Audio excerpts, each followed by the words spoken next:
Well, no, I don't think you can have sigh of relief on this. I think it's a pretty tragic series of events. I think that Susan Collins has always found a way to win. I thought even before this she was going to find a way to win. I think what's more disturbing is that outside of John Fetterman, every elected Democrat stood with him when it was a Nazi tattoo. They stood with him when he's trafficking apps to find young girls underage. They stood with him when there were first sexual harassment allegations. Only after this last allegation did Democrats finally say this is too much. So there's a huge comfort level with a lot of it up until the very end. What do you say to that? I would say Donald Trump is currently president of the United States, and he just paid $5 million yesterday due to a credible sexual assault allegation after... Okay, can I ask you a question about that, though? Because I will say I think that Democrats will criticize Donald Trump for that and say that, almost entirely they will tell you they believe that they should be held to a higher standard or that anyone should be held to a higher standard than that. So, with that in mind, and listen, these are not all like apples to apples things, right? We just have to be clear. But these are, this is an allegation of rape, which he denies. What do you say to that? Because there are a lot of Democrats who did, tie their horse to his wagon. He's no longer going to be on the ballot. We're replacing him. Ken Paxton is still the candidate in Texas. Ken Paxton, who's a crook and a philanderer, is still running for Texas. To me, it's there's a huge distinction there. So there is no candidate, Mark, that worries you at all going up against Susan Collins of these folks? No, I think Rob probably knows firsthand. I think when you've replaced a candidate and you have a small group of people trying to find the successor, that usually doesn't work out really well. Well, they're having a convention, and there's going to be close to 600 folks. Close to 600 folks. For a state like Maine. Choose a huge statewide nominee. It's similar to what they do before. You're basically creating an inside deal where basically, power brokers are going to decide who the nominee is going to be. And again, I think history shows that doesn't work out real well.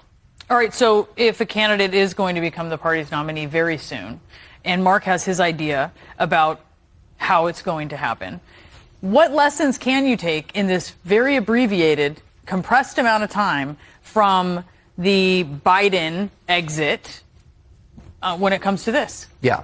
I think a couple of things. One, I think the process should be as open as possible. Logistically, very hard to do.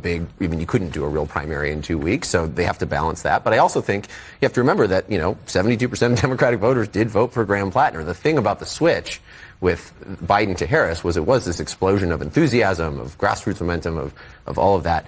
For Democrats to win in that state, that's what they need to do too. And so I think that if you try to plant a candidate that people can't get behind, it won't go well. And so that needs to be a thing that they balance as they go through this process. Would you endorse any replacement of Platner to accept an endorsement of his or to accept any comment that he might make in support of them? I hope we never hear from that man ever again.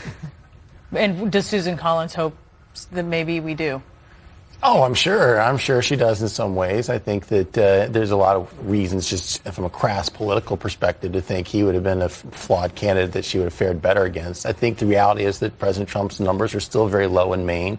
So this isn't like it's a done deal. But Brianna, every 6 years, Democrats hope of taking out Susan Collins, and it doesn't work. It's hard to paint her as, boy, she's a Trump loyalist. And so I think that she's going to do just fine here, no matter who they put up. So what do you think? And there is something that has changed, though, right? Which is since she was last up, which is the Kavanaugh vote, the vote for Kavanaugh, the abortion decision. And so she is facing a different set of facts than last time. And I wonder, as she maybe faces someone who's tougher, depending on who gets put in there, how does she need to kind of put that in place, her argument for why they should stick with her? I think that she has a pretty long track record of putting the interests of Maine first. And I think it's a pretty hard thing to say, boy, you're just a puppet of the Republican Party. She's shown her independence on many occasions. And so, often to the disdain of many of us. That's not a kiss of death, do you think, in Maine at all? No, I don't. Not at all.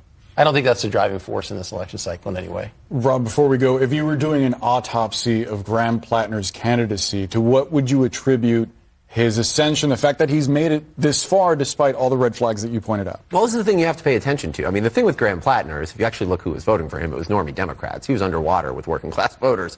He was voting, the people who were voting for him were the traditional primary electorate. That's who supported him.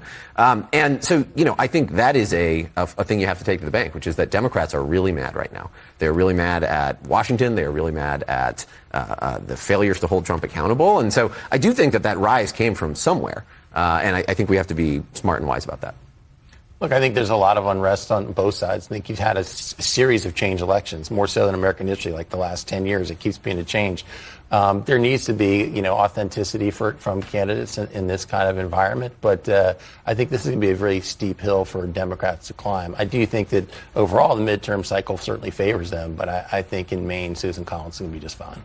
All right. Rob, Marc, thank you so much.